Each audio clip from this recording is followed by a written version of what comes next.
Justine Simon est docteure en sciences du langage et maître de conférences en sciences de l'information et de la communication à l'Université de Franche-Comté. Elle a développé une réflexion sur la notion de discours hypertextualisé et travaille entre autres sur la problématique du rôle de l'image et de sa circulation via les réseaux socio-numériques. Aujourd'hui, elle nous parle des chatons mignons sur Internet qui, il me semble, fait partie d'un plus grand projet sur la viralité de ces petits félins mignons mais qui ne plaisent pas à tout le monde ici, je crois, que tu portes avec ta collègue Magali Biguet, c'est bien ça? Oui, je vais réexpliquer un petit peu parce que c'est vrai que ce projet au départ est initié avec ma collègue et en réalité, pour diverses raisons, ce projet a été finalisé en mon nom. Donc voilà. Merci beaucoup et on t'écoute. Merci à vous pour cette invitation, à cette participation pour cette journée d'études.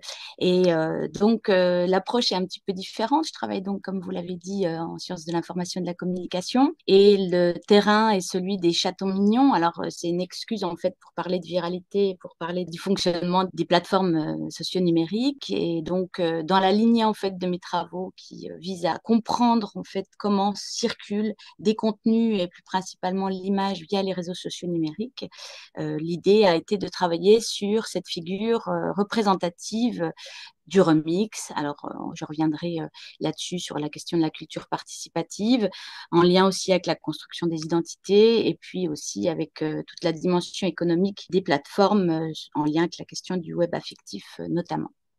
Alors, je vais un petit peu revenir sur des considérations un petit peu générales, c'est-à-dire que dans ce travail-là, en fait, au niveau de la conceptualisation de ce travail, je me suis rendu compte que on n'était pas juste sur un travail en sciences de l'infocom, mais qu'il y avait plusieurs préoccupations qui représentait un tournant à l'échelle de l'humanimal, si je rejoins les travaux d'Anne Simon, ou encore en lien avec la question de l'affectivité au sein des travaux en SHS, donc à travers la question de l'économie de l'affect, mais aussi du partage des émotions de manière... Le tournant qui est aussi à l'œuvre dans ce questionnement, c'est celui du tournant participatif, donc qui va rejoindre plus particulièrement le questionnement qui est ici posé par rapport au partage de contenu entre geeks.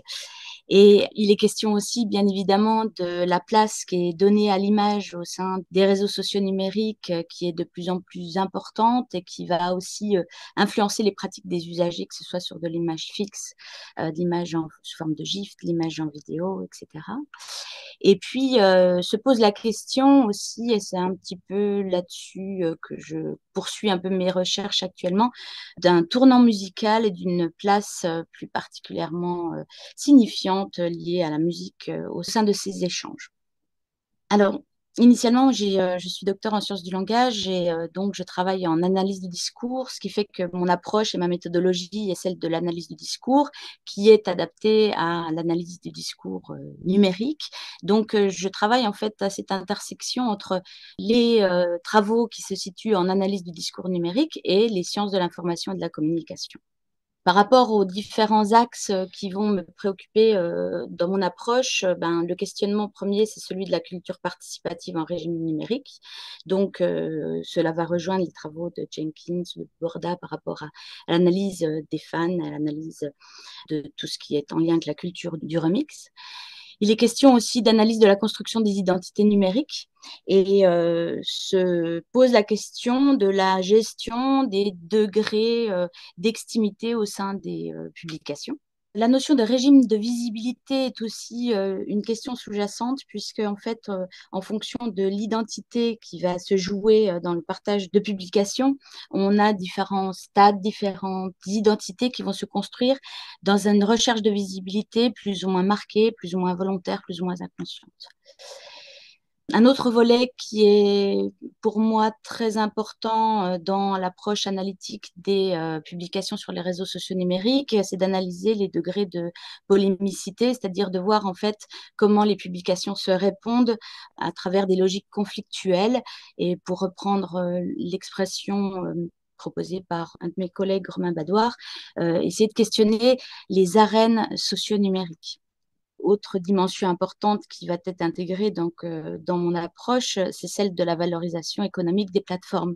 Hein, on va travailler principalement sur des plateformes qui font du bénéfice, qui sont hyper capitalistes, et donc se joue la question de l'économie de l'attention et du web affectif. Et dernière entrée, alors qui ne va pas forcément être explicitée aujourd'hui pour cette conférence, mais il m'importe en fait de faire attention à l'écriture hypertextualisée, donc à la place des technodiscours et au sens que va créer l'hypertextualité au sein des échanges. Donc, voilà pour le cadre théorique.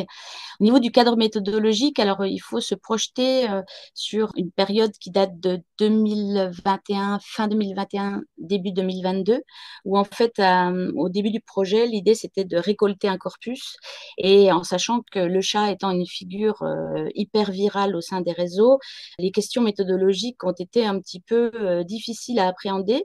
Donc en fait, on s'est donné un empan chronologique de 4 mois où on a fait une recherche de contenu à partir d'une veille quotidienne, c'est-à-dire que tous les jours, je me rendais sur mes propres réseaux, alors Twitter, s'appelait encore Twitter à l'époque, Instagram et TikTok, et cette recherche a été complétée par une recherche par mots-clés et ou hashtag. Il fallait que dans le contenu partagé figure une représentation d'un ou plusieurs chats à l'image. C'était la seule contrainte que je m'étais donnée, qu'on s'était donnée. Donc, ce qui se passe, c'est que le frein méthodologique est de dire qu'il y a des millions de résultats, des milliers de résultats.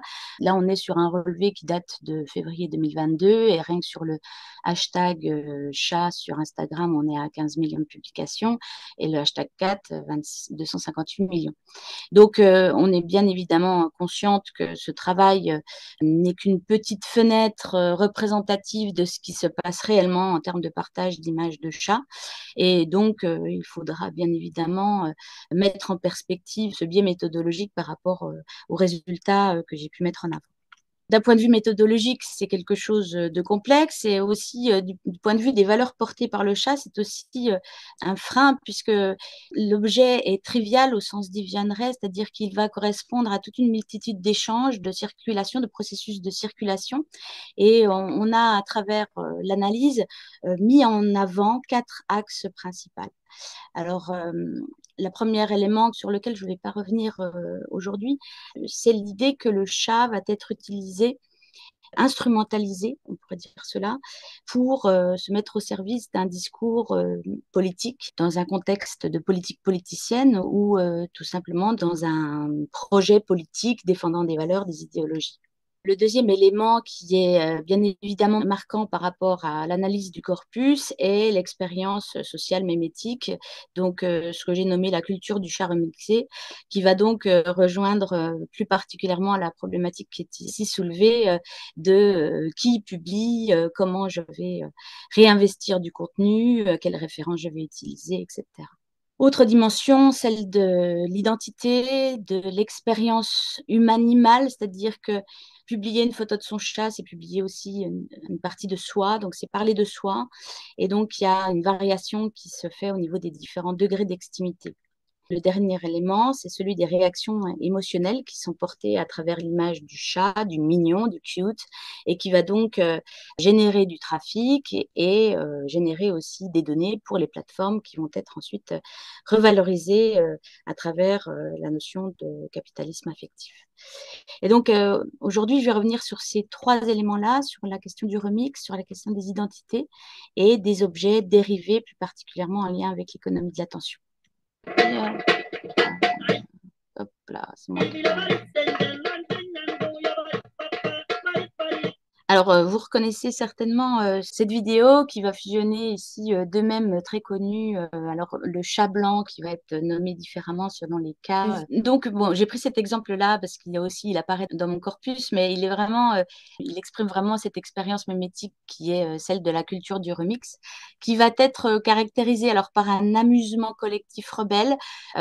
Donc, on a plusieurs caractéristiques qui va être en lien avec cette idée de remix, l'idée de jeu de transgression, la prise en compte du rôle de l'erreur, la nostalgie, hein, on en a parlé précédemment, avec l'idée aussi de références qui vont avoir un aspect ringard qui va être utilisé, et puis par rapport à ce qui a été dit précédemment aussi, la question de l'euphorie dans la chasse aux œufs, c'est-à-dire dans l'idée de cacher une référence et aussi dans l'idée de pouvoir la retrouver.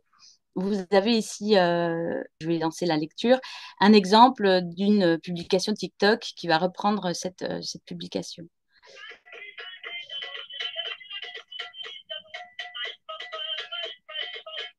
Et dans cet exemple-là, en fait, on voit donc une mise en abîme où le chat regarde cette vidéo et va se mettre à danser comme le Vibing Cat. Et c'est donc quelque chose qui a été réapproprié de manière très forte sur TikTok, dans le corpus TikTok.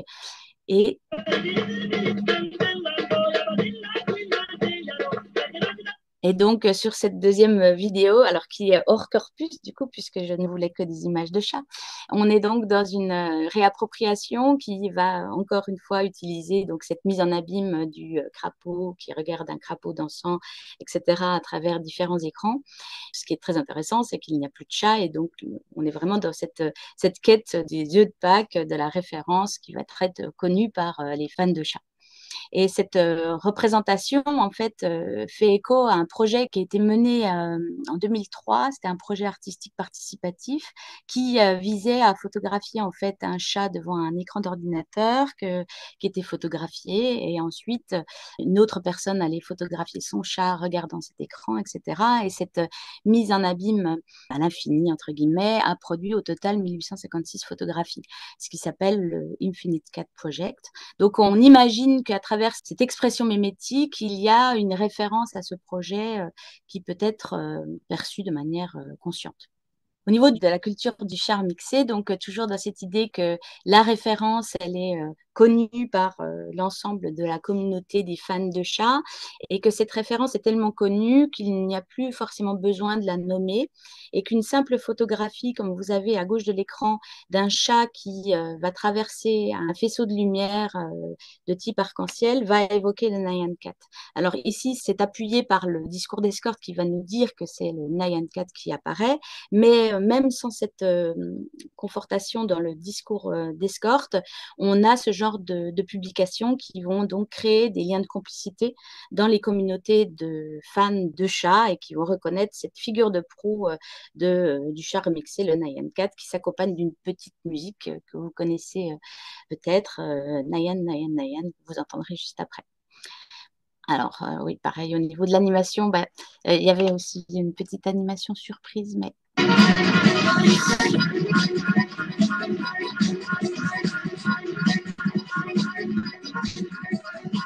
Alors, donc, parmi les différentes réappropriations, le 999 figurait parmi ces réappropriations dans mon corpus. Ça a fait l'objet notamment d'une étude spécifique sur ce questionnement-là.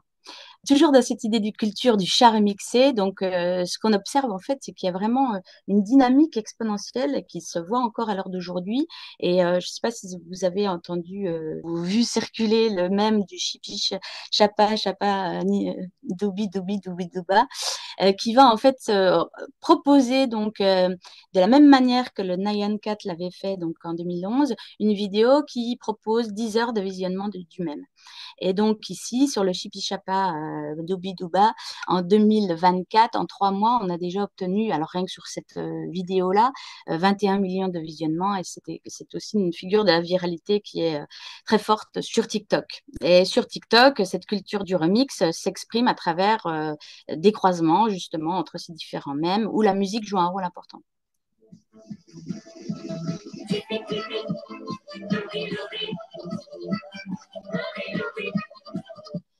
Des parodies, des remixes, des manières de faire en entrelaçant les voix, du Meocat meme aussi. Alors, je vous en montre quelques exemples très rapidement.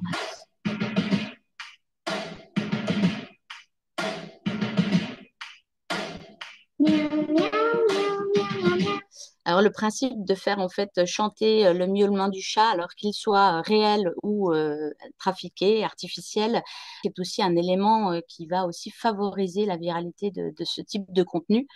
Un autre exemple qui part d'un miaulement réel qui va être remixé.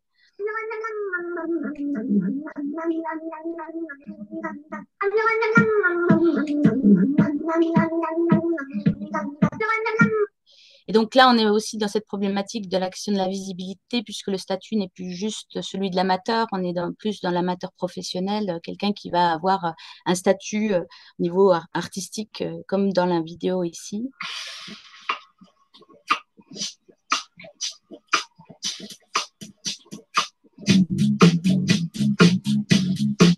Alors voilà, que le chat chante ou griffe, c'est-à-dire fasse de la percussion, il devient un ingrédient au service de la mémétique. Et à ce jour, il me semble que cette question de la musicalité va aussi avoir toute son importance. Je passe à la deuxième partie de cet exposé où, dans cet ensemble de publications analysées, une grande partie, un quart des publications correspondaient en fait à non plus à une représentation mémétique, mais une représentation de soi.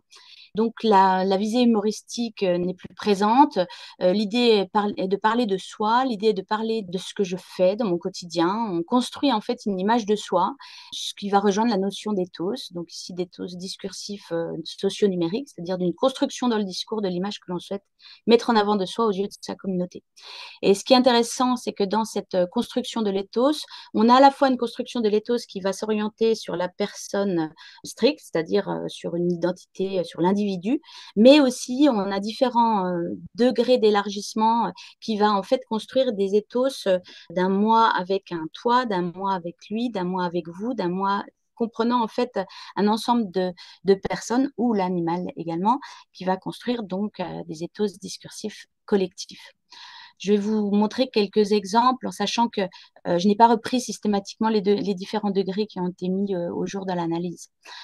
Juste pour vous donner un petit peu des aperçus de publications que l'on a pu rencontrer, qui vont questionner ici, encore une fois, la dimension de la communication politique, puisque ici, on représente un intérieur de chez soi, un chat domestique qui est en train d'assister au repas de camembert vin rouge, et là où figure un livre signé Éric Zemmour. Donc, cette question de l'éthos individuel va en fait se poser puisque on va parler de soi, parler de son orientation politique, de son point de vue et aussi s'inscrire dans un collectif puisqu'on va aussi solliciter un collectif de sympathisants politiques.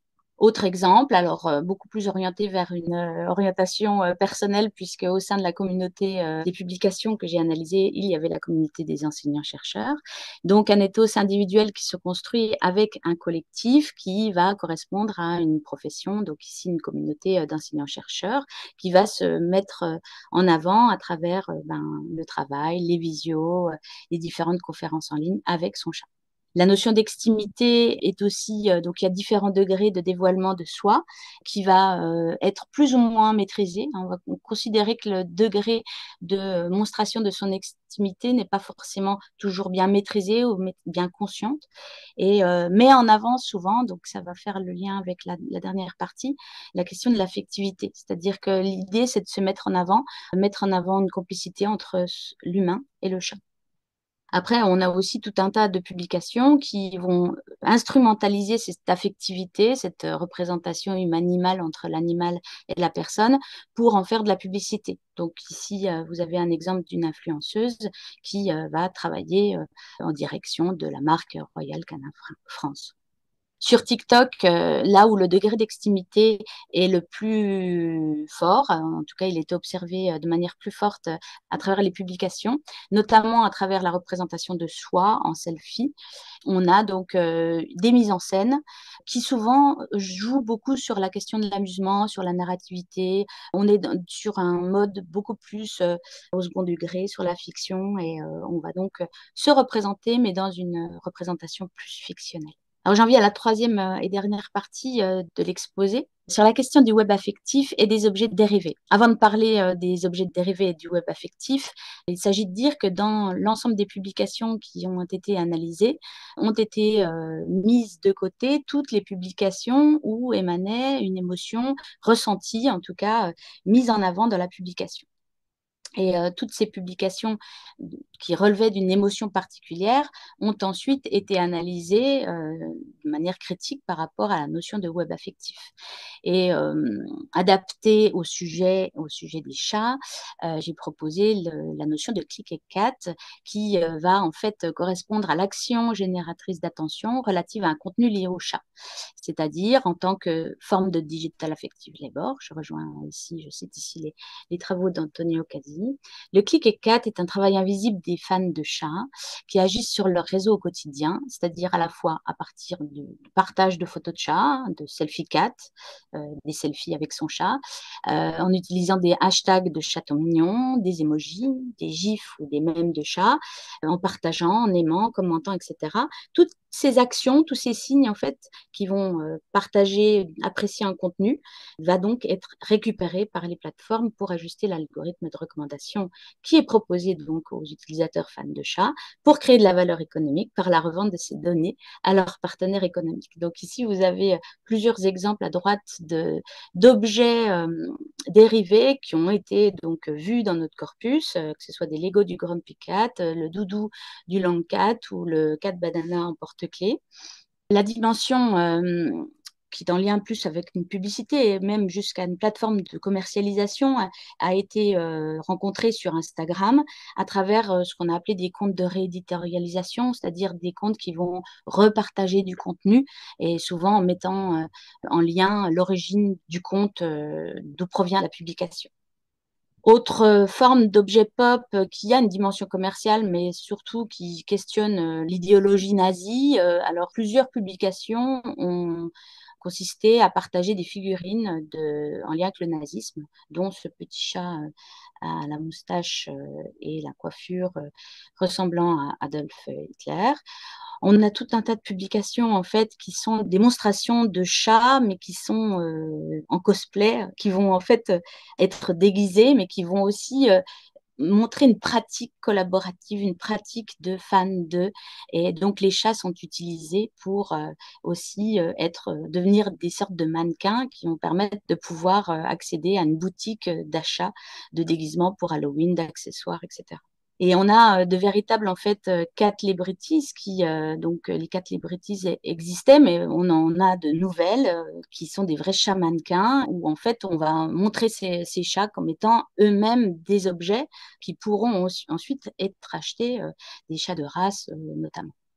Pour conclure, à travers cette analyse où on cherchait en fait à répondre à la question du pourquoi tant de cat, pourquoi tant de clics, ce qui a été mis au jour à travers ces trois axes était tout d'abord le fait que le chat, le chaton mignon, était un défi pour la participation des usagers, des usagères, que c'est grâce à l'anthropomorphisme, à la rhétorique décalée, aussi à la culture du défi, que ce petit chat, hein, comme on le dit dans le langage attribué, est devenu une forme de symbole de la culture geek des fans de chats.